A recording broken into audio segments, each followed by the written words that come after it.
तो hey everyone, कैसे आप सब लोग। Welcome back to D Patel vlogs. इस वाली वीडियो में मैं आपको बताऊंगा कि अगर कोई स्टूडेंट इंडिया से कनाडा आता है तो उसको क्या करना चाहिए। क्योंकि यहाँ पर क्या होता है कि ज़्यादातर जब कोई भी स्टूडेंट इंडिया से कनाडा आता है तो हमेशा एक कन्फ्यूजन रहती है कि कनाडा जाके हम स्टार्टिंग में क्या करें, ऐसी कौन सी इंपॉर्टेंट चीज़ें हैं जो आपको करनी चाहिए यहाँ पे तुरंत आकर, जो वो बहुत ही इम्पोर्टेंट है और वो सब डॉक्यूमेंट से रिलेटेड है। तो मैं आपको पूरी वीडियो स्टेप बाय स्टेप होगी। पूरी वीडियो देखिए और ज़्यादा देरी नहीं करते, वीडियो की शुरुआत करते हैं। लेकिन अगर आपने अभी तक चैनल को लाइक शेयर सब्सक्राइब नहीं किया है तो वो कर दो और फिर हम वीडियो कंटिन्यू करते हैं।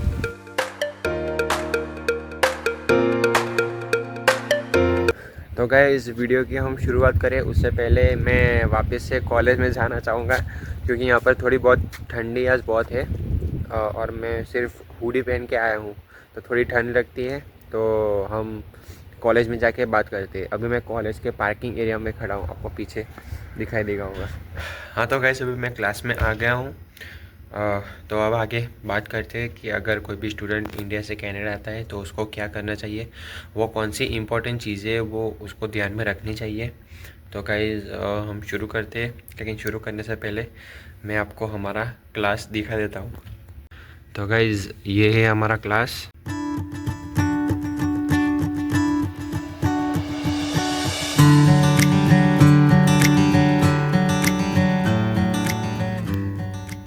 तो गाइज़, हम शुरू करते हैं। हमारा जो सबसे पहला स्टेप है वो, तो जैसे भी कोई भी स्टूडेंट कनाडा में लैंड होता है इंडिया से, तो सबसे पहले एक चीज़ हमेशा ध्यान में रखनी चाहिए कि हमारा स्टडी परमिट जो हमें एयरपोर्ट से मिलता है आफ्टर इमिग्रेशन प्रोसेस।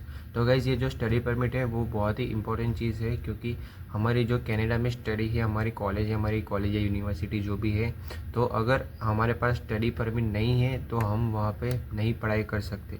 क्योंकि ये स्टडी परमिट होती इसलिए है कि हमें परमिशन मिलती है कनाडा में स्टडी करने की। हाँ, माना कि हमने पहले से हमारी फ़ीस और सब पे कर ली है, लेकिन हमारी study permit most important thing है। तो ये हमें मिलती है हमारे एयरपोर्ट से ही। तो जो भी हमारा कनाडा में इंटरनेशनल एयरपोर्ट है वहाँ पे हमें मिल जाएगी। तो गाइज़, ये बहुत ही, मैं बोलूँगा कि मेक श्योर करो कि आप एयरपोर्ट से लेकर ही निकलो, वरना बहुत प्रॉब्लम होगी आपको। तो अगर आप कनाडा में आ रहे हो और आप इनिशियल स्टेज में एयरबीएनबी या होटल या कहीं और स्टे कर रहे हो, लाइक फॉर अ वीक और 10 डेज़, तो गाइज़ मेक श्योर कि आप अपनी जो अकोमोडेशन है कनाडा में वो भी आप जल्द से जल्द फाइंड कर लो, क्योंकि ये बहुत ही एक एसेंशियल पार्ट होता है अगर आप कनाडा में एज एन इंटरनेशनल स्टूडेंट आते हो। और गाइज़, इसमें मैं आपको एक टिप देना चाहूँगा। टिप तो नहीं बोल सकते, लेकिन एक बात है कि अगर जो आपका घर है वो, अगर आप कनाडा में आके लाइक नया आप लीज़ करते हो या कुछ भी करते हो, तो जो घर है और कॉलेज है उसका डिस्टेंस बहुत होना नहीं चाहिए। क्योंकि अगर ऐसा होगा तो फिर हमारी आधी ज़िंदगी पूरी बस में ही निकल जाएगी। और ऐसा होता है, मतलब बस में फिर बहुत ही घूमना पड़ता है। अगर आप कोई बड़ी सिटी में आ रहे हो, कोई मेट्रोपॉलिटन सिटी है, तो वहाँ पर आपको कोई प्रॉब्लम नहीं आएगी, क्योंकि वहाँ पे 24/7 बसेज रन होती है। लेकिन अगर कोई छोटी सिटीज़ है तो फिर आपको बस का पूरा ध्यान रखना पड़ेगा, क्योंकि वहाँ पर आई थिंक 12 to 14 आवर्स ही बस चलती है। तो गाइज़, ये बहुत ही इंपॉर्टेंट चीज़ है कि आप अगर कनाडा में जब आते हो तो आप कोई होटल या एयरबीएनबी में रहते हो तो सबसे पहले आप अपना एकोमोडेशन फाइंड करो। मतलब सबसे पहले तो हमें स्टडी परमिट लेनी है और फिर हम हमारे जो 2-3 दिन आराम करो घर पे जाके, और फिर हमें जो एकोमोडेशन है वो फाइंड करने निकल जाओ तुरंत। तो गाइस, अभी हमारा कनाडा में घर भी हो गया है, स्टडी परमिट भी हमें मिल गई है। तो गाइस, नेक्स्ट चीज़ ये है कि आप कोई भी अच्छी प्रोवाइडर सर्विस जो है उसका आप सिम कार्ड ले लो।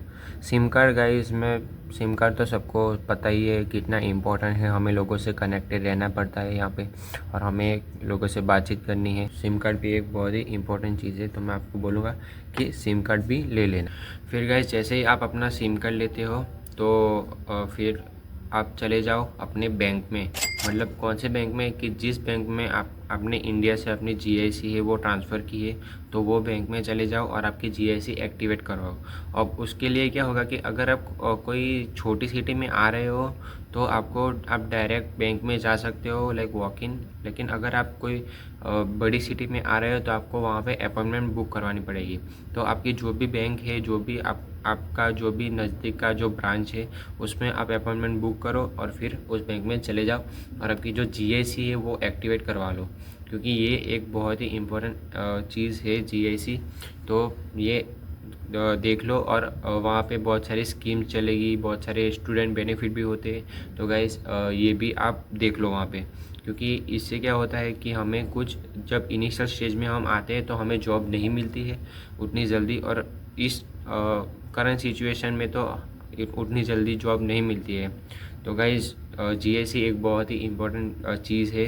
तो आपका जैसे ही सिम कार्ड आ जाता है तो फिर डायरेक्टली आप बैंक में जाओ, वहाँ पे अपनी जो जीआईसी है वो एक्टिवेट करवा लो। और गाइज़ जीआईसी एक्टिवेट करवाने के लिए कुछ डॉक्यूमेंट्स है जो मैं आपको डिस्क्रिप्शन में वहाँ पे लिख के बता दूंगा कि कौन से डॉक्यूमेंट है जो हमें साथ में लेने चाहिए जब भी हम हमारी जीआईसी बैंक में एक्टिवेट करवाने जाते हैं तब।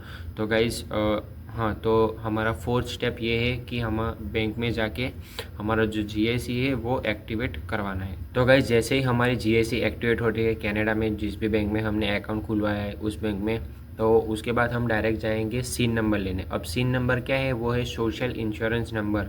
और ये नंबर गाइस बहुत ही इंपॉर्टेंट है और ये बहुत ही संभाल के रखना पड़ता है। अगर किसी और को आपका नंबर ये मिल गया या कोई थर्ड पार्टी को आपका ये नंबर मिल गया तो बहुत सारे लफड़े फ्रॉड हो सकता है।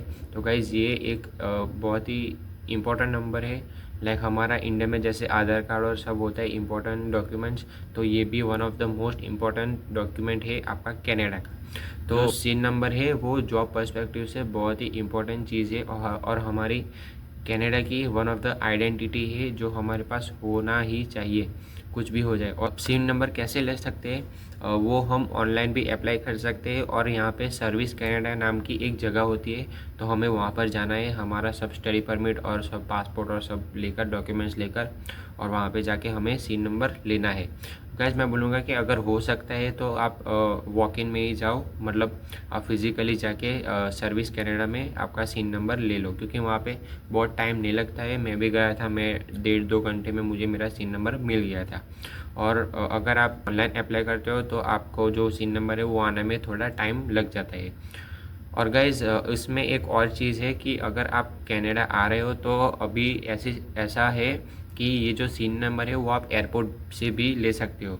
तो गाइज़ इफ़ पॉसिबल आप डायरेक्ट एयरपोर्ट से ही लो, ताकि आपका टाइम बाद में वेस्ट ना होए। आप तुरंत कुछ और करने की आपको टाइम मिलेगा। तो guys just for not wasting time, अगर आपको जो सिन नंबर है वो एयरपोर्ट से मिलता है तो वहाँ से ही ले लेना। जैसे ही सिन नंबर आ जाता है तो फिर हमारी दूसरी नेक्स्ट स्टेप ये है कि हमें तुरंत हमारे कॉलेज में जाना चाहिए और फिर कॉलेज में जाके जो पूरा कॉलेज का जो सिस्टम है वो एक्सप्लोर करो। पूरा जो कॉलेज है वो घूम लो एक बार, और वहाँ पे बात करो हेल्थ इंश्योरेंस कार्ड की, जो आपके कॉलेज में जो फ़ीस है उसमें इंक्लूडेड होगा। अगर आपके कॉलेज में ये इंक्लूडेड नहीं है तो गाइज़ आप बाहर से कोई थर्ड पार्टी से ये इंश्योरेंस ले सकते हो, health insurance. Guys health insurance बहुत ही इंपॉर्टेंट है, क्योंकि यहाँ पे मेडिकल का जो सिस्टम है वो पूरा इंडिया से अलग है। यहाँ पे सब इंडिया से अलग भी है और एक्सपेंसिव भी है। तो गाइज़ हेल्थ इंश्योरेंस बहुत ही इम्पोर्टेंट है। अगर आपके कॉलेज से आपको मिलता है तो गाइज़ वहाँ से आप ले लो, और अगर आपको वहाँ से नहीं मिलता है तो आप कहीं बाहर से अपना हेल्थ इंश्योरेंस है वो निकाल लो। और फिर गाइज़ कॉलेज में दूसरी चीज़ ये करनी है कि हमें हमारा रजिस्ट्रेशन कॉलेज में करना पड़ता है, क्योंकि हमारी जो स्टडी परमिट है वो हमें कॉलेज में भी अप्लाई, मतलब कॉलेज में देना पड़ता है, तभी हमारा जो स्टडी ब्लॉक है वो हमें मिलता है कॉलेज में से। तो गाइज़ आप अपनी जो स्टडी परमिट है वो कॉलेज में भी दे दो, और ताकि आपको आपका जो ब्लॉक है वो मिल सकता है। और जैसे ही कॉलेज वाला आपका जो स्टडी परमिट है वो उनके पोर्टल पे अपलोड करेगी तो आपका सब टाइम टेबल, कॉलेज कब से शुरू हो रही है, तो मतलब आपको पूरी जानकारी कॉलेज के बारे में मिलती रहेगी। क्योंकि गाइज़ यहाँ पर ऐसा है कि अगर आपके पास स्टडी परमिट है तो ही हम हमारे कॉलेज में पढ़ सकते हो, और हमारा जो टाइम टेबल और सब जो ब्लॉक बुक करना होता है तो वो हम तो ही कर सकते हैं। और गाइज़ मेरे बहुत सारे फ्रेंड्स के साथ ऐसा हुआ था कि वो इंडिया से कनाडा थोड़ा लेट आए थे, उनकी वजह से उनको दूसरा कोर्स लेना पड़ा है। तो गाइज़ मतलब यहाँ पे क्या होता है कि जो like for example particular course, हाँ आप मेरा कोर्स ले लो कि मेरा जो कोर्स है वो सिविल इंजीनियर टेक्नीशियन है, वो है 2 साल का। और कॉलेज की जो सीट्स है वो सीट्स है 60, लेकिन जो कॉलेज वाला जो ऑफ़र लेटर देते हैं वो 100 देते हैं।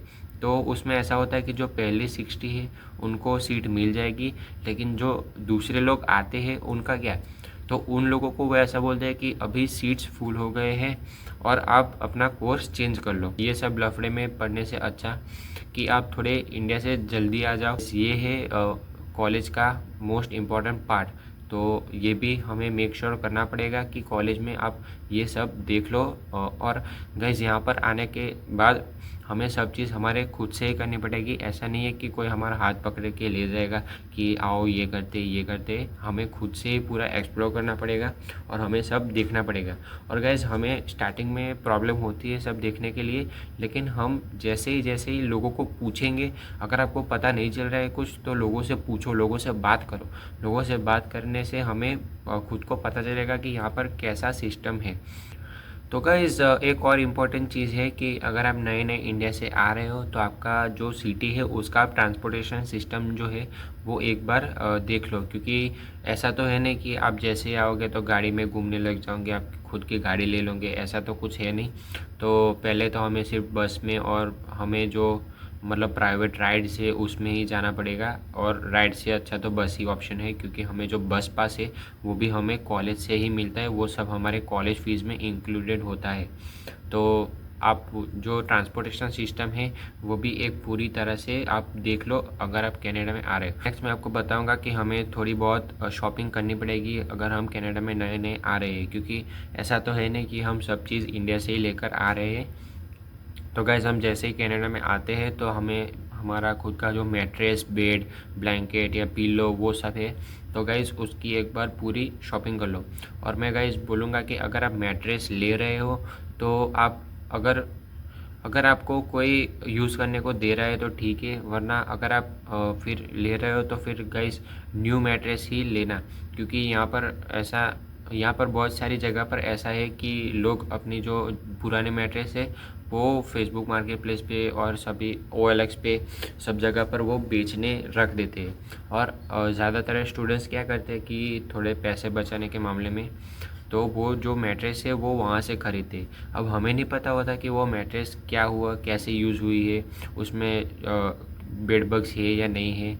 और तो गाइज़ मैं ऐसा बोलूँगा कि हमें हमारा जो ये जो शॉपिंग है वो कर लेना चाहिए कनाडा में आके। मतलब जो भी इम्पोर्टेंट चीज़ें रहती है वो सब हमें शॉपिंग करना चाहिए। नेक्स्ट मैं आपको बोलूँगा कि जैसे ही आप कनाडा में आते हो, आपका जो मैंने पहले जो चीज़ें बताई है वो आपने पूरी सब देख ली है, आपने पूरा सब एक्सप्लोर कर लिया है।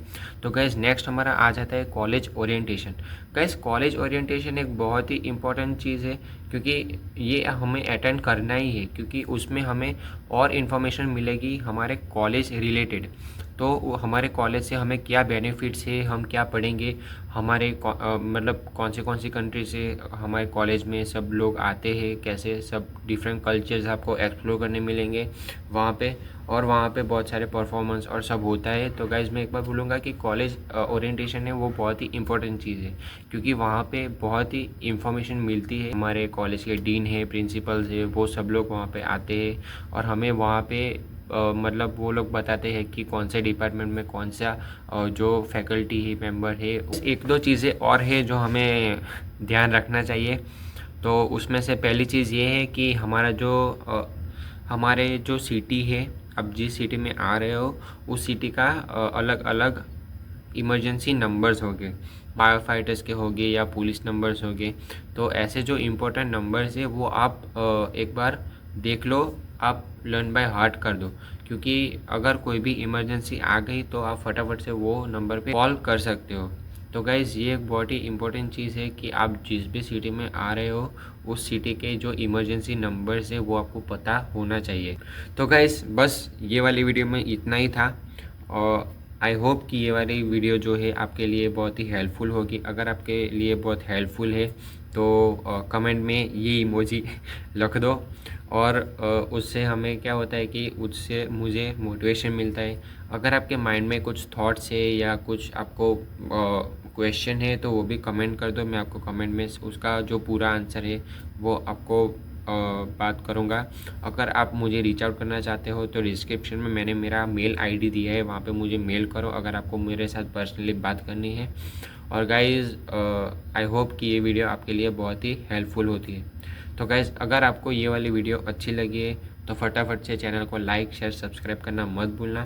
गाइज़ मैं ये बोलूँगा कि अभी आई थिंक हाँ, तो अभी जनवरी 2025 इनटेक आ रहा है, और ये वीडियो वो स्टूडेंट्स के लिए बहुत ही इम्पोर्टेंट है जो 2025 में जनवरी में कनाडा आ रहे हैं, क्योंकि ये उन लोगों को भी ये सब स्टेप्स फॉलो करना पड़ेगा, तो उनकी जो लाइफ है कनाडा में वो थोड़ी इजी होगी इनिशियल स्टेज पे।